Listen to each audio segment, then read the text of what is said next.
So we're looking at this Cascadia here today, a little day cab up here in Cleveland.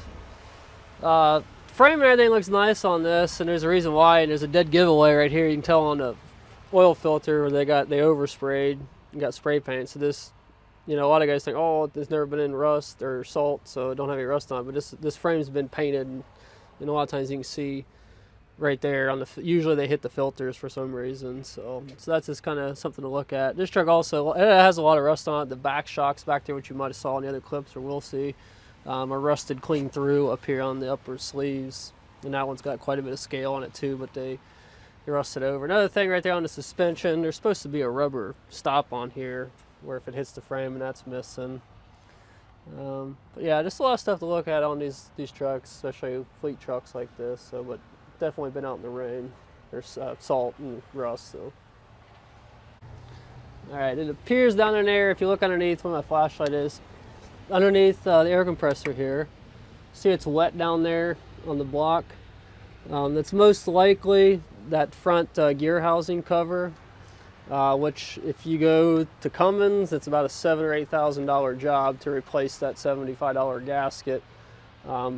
It could be the compressor gasket, but the way that it's draining down there, it looks like it's a front cover gasket to me, but I'll know a little bit more once I get underneath the truck. Yeah, it does look like, looking up here from the front, it looks like that front cover is leaking, which, like I said, is a costly job. It's about a 20-hour job because you got to take the whole front of the engine off. So there's another find right there. All right, hi guys, Ryan here again. So I'm back on the road. Big truck, but, not really. We're out here doing a pre-purchase inspection on a little Cascadia Day Cab up here in Cleveland today. Raining, we got a bunch of snow coming in tomorrow, so out here gonna try to knock this out. I've already went through basically the truck with a fine-tooth comb, been underneath of it, looked at the engine, you know, brakes, lights, all that good stuff, all the usuals. Don't drive too bad. It pulls a little bit to the left here. But yeah, shifts pretty good. Don't have 640,000 miles on it. It has a Cummins IXS15. One thing we did notice, front gear housing might be leaking, which I think I've talked about that in the past. Pretty expensive job for basically a $75 gasket. I think if you go to Cummins, it's quite a bit.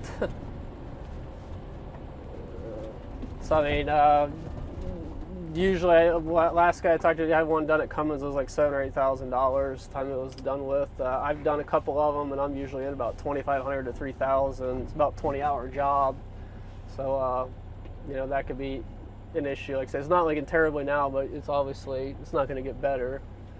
Truck had a lot of rust. I mean, they've covered up a lot of rust. These places, they'll do a quick paint job on the frame, but if you know where to look, you can see that they just kind of, you know, like I said, just painted over it in a lot of places. So a lot of guys think, oh, it's got a nice frame and it don't have any rust on it. But yeah, if you look close enough, there's rust. A lot of coolant lines and stuff rusted out, as you might have seen in the other clips and all that that we'll have on here as well. But I mean, not a terrible truck, but you know, they all need work, and in this market right now, it kind of is what it is. So, but like I said, it don't drive terrible other than that little bit of a pull to the left, so which could be a lot of things. So we're gonna take it back and you know, do a little conclusion here with the rest of the stuff we saw, and kind of wrap up from there. Alright guys, so we just got back from the drive around here, or test drive. They said truck was a little bit rough, so apologize for the camera bouncing around there. I got my wife Sophia with me here helping me out today with that. But like I said, trucks ride rough. The roads are rough around here in Cleveland, so sorry about that. Hooked up jaw test to the truck here, kind of going through that. There's no active codes, which obviously most times they're gonna, if there is anything, they're gonna have it deleted or whatever. And I've heard about this seller sometimes like deleting all the old trip information and everything else. So look at this truck has a Cummins in it, an IXS15. So the one thing like with Cummins engines, I can actually go in and check like an abuse history most of the time.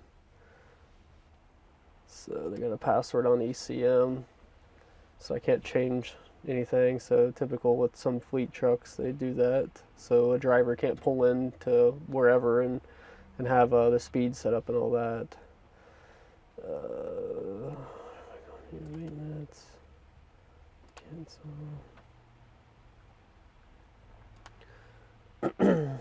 System data, let me see.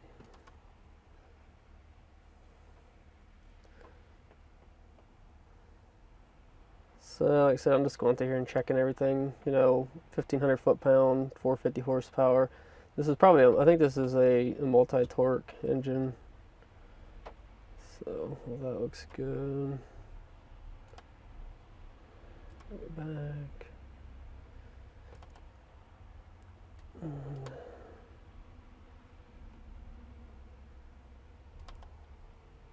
Let's see, and here's an engine abuse data. So this is going to tell me if engine's been over revved, coolant level's been very low, coolant temperature, oil pressure, temperature, crankcase pressure, all that good stuff. So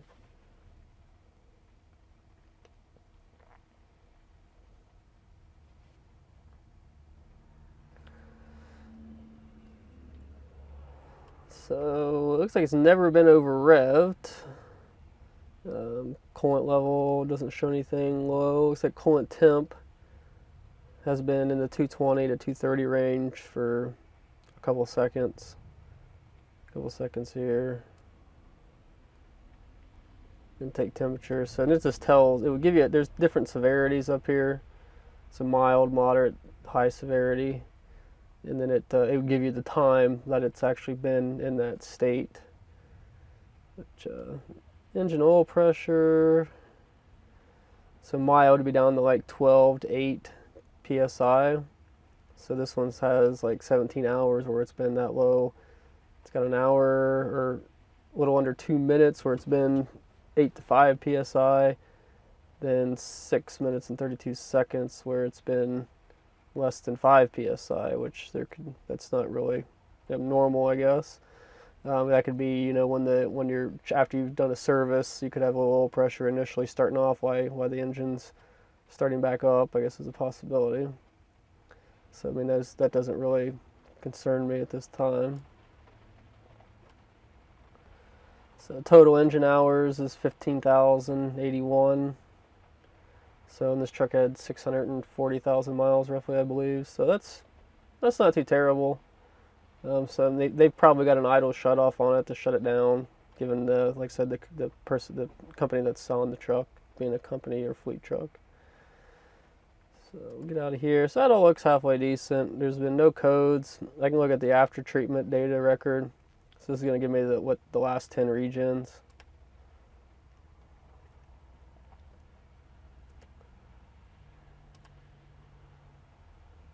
So when you go down here, we can see all the last regions. Normal level of soot, the initial and final, these are all normal. And like if there's like a failed region or something in the last 10 regions, it'd give me that information.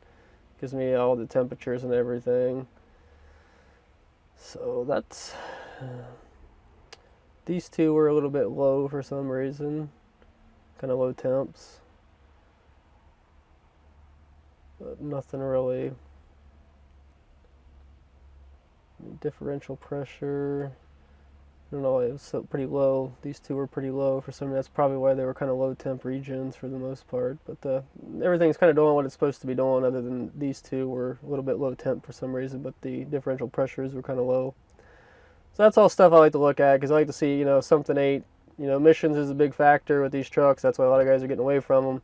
So it's kind of good to look at these last 10 regions and see what's been going on, make sure everything's been normal for the most part. So that's that. I don't really look at the other ones here. Or we can look at soot content on maximum value. So like back at 13,210 hours. Sorry about that. 13,210 hours here. We had a high soot level. Yeah, differential pressure got to 18 kPa, but temps were really low for some reason. So I'd imagine, like I said, this has been 2,000 hours ago, so it's not something, they may have cleaned it since then. So, but this is the only high, in the life of the engine, this has been the only high soot content. So that's not bad. So that's the one thing with the day cab. It's not gonna be idled, especially with a fleet truck, and they got a low idle time shut off on it. It's not gonna be idled as much. It's not going to be idled for like 8 hours, 10 hour for 10-hour breaks and stuff like that. So that's kind of a plus in these.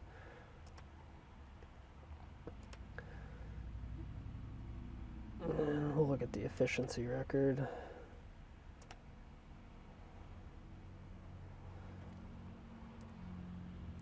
So yeah, here the last, these are pretty old. Now you're going back, last regions. Over 100%, which that doesn't seem plausible. I mean, that may be a raw value. It hasn't been converted.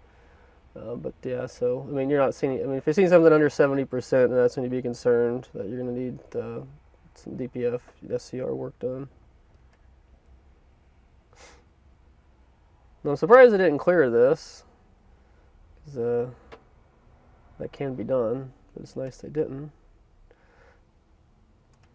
Then I'll go back to my main page with all the modules here. So here's all the stuff I see. We can see the engine, you know, the cab controller, chassis controller, and all that stuff, climate control. But everything on here is showing no active faults or nothing, not even any inactive faults. So that's all good. So I think my work's pretty well done with this, and we'll go ahead and kind of wrap up here. Okay guys, so wrapping this one up here. So nothing really major. I mean, really the worst thing I see is probably that front cover, gear housing cover on the engine there. It looks like it's beginning to leak. So that can be a big expense, especially if they get worse and start leaking really bad. I've seen them where they cover the whole bottom of the truck. But that could be a pretty pricey job. Everything other than that, like all the electronic data and everything, looks pretty good. The truck's got some rust on it, so I mean, the guy's gonna have to replace some coolant lines and stuff like that. You know, and some little leaks, air leaks, minor stuff like that. But the main thing I'd be concerned about is that front gear housing cover gasket up there. So I don't know what they're asking for this truck. And like I said, I think it's a good idea. Like I said, if you guys are in the market to buy a truck, get somebody else to go out there and look at it. Somebody knows something mechanical.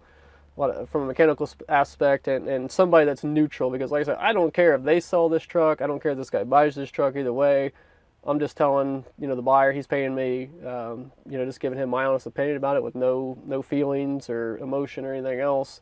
Like I said, I don't care either way. I'm just trying to come out here and say, this is what this truck needs, this is what you're going to get into, and then you make a decision from there. So, so that's pretty much it, guys. We're going to go ahead and get out of here. It's supposed to start getting a bunch of snow tonight, so get back to the house before traffic and all that. So thanks for watching, guys. If you're new, please subscribe.